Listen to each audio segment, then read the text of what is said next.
跟住咧就介紹咧個鎖針去點樣做嘅。咁喺做鎖針之前咧，都講解翻咧，其實咧個鎖針會係喺個織品嘅邊一個位置咧。譬如咧，好似呢個正方形咁樣，咁佢其實咧起針做鎖針咧就會喺下邊最底呢一行，最底呢一行。OK。咁有時咧，我哋做圓形嘅時候咧，我哋都會用到鎖針咧去起咗中間嘅。咁但係咧，圓形咧亦都有一個環狀起針嘅方式，嗰個就另外一樣嘢嚟㗎啦。咁呢一個咧就可以係做咗個鎖針先啦，然之後索緊佢之後咧，先至慢慢去織個圓形出嚟嘅。咁視乎翻你做啲乜嘢。咁如果你覺得鎖針做圓形唔靚嘅，你又可以做翻環狀鎖針啦。咁呢一啲咧就係你織完嗰個鎖針之後咧，就開始喺上面做一啲嘅針法。咁可能短針啊，可能做長針嘅針法。咁你要見到咧，嗱，短針嘅針法咧就會係細啲嘅，長針嘅針法咧佢係長條形啲嘅。咁你開始嘅時候咧，就首先去練習一個正方形先。咁你做咗個正方形之後咧，你就慢慢就識得啲針法點樣用。咁然之後就套用喺一啲嘅可能複雜啲嘅面啊上面啦，或者係一個公仔上面啊，佢其實都係 base on呢一樣嘢咧去做一個立體咯。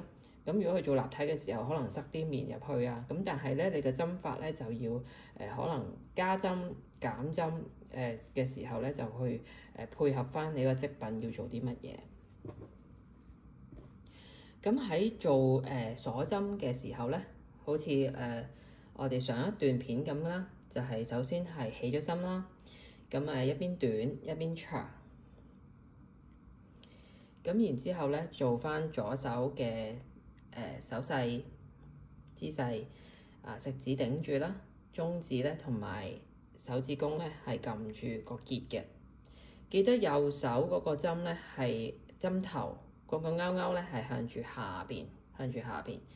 咁咧永遠都係逆時針攞咗嗰條線先，攞咗逆時針喺下邊攞咗條線，然之後先至喺嗰個結嗰個窿窿嗰度穿翻出去。OK，咁最難咧就係你勾出嚟嗰下。咁所以咧，你初學嘅時候咧，揾大啲嘅冷就係咁解啦，因為個窿大啲啊嘛，咁你咪容易啲勾翻出嚟咯。咁記得咧，隻手係要鬆噶，因為如果你好緊張咧，個結咧就會掹得好緊，咁你勾咧就掹唔到出嚟噶啦。咁所以咧，你呢個窿窿咧，你就唔好索到好死，即係呢隻手唔好拉得好緊，亦都唔好用呢隻手拉得太緊。你只要撳住佢咧，輕輕咧，你見到個窿咧係鬆鬆地嘅。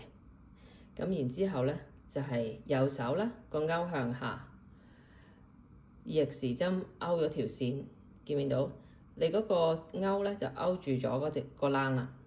然之後喺翻呢一個窿窿咧，穿翻出嚟，咁就為之一個鎖針。嗱，呢度係一啦、二啦，呢個係第三個鎖針嚟㗎。咁一路咧做落去咧，其實咧就當你好順嘅時候咧，就好快如果佢話鎖針做10個鎖針起針，咁你就首先做10個先咯。咁然之後佢要你做喺翻第幾個嘅針數上邊，你就係做一個短針，咁你咪插翻入去嗰個窿窿度，做翻個短針出翻嚟咯。咁呢一個短針嘅時候再介紹。咁通常咧就係會係咁樣去慢慢去織，一路由第一行頭先嘅第一行啦。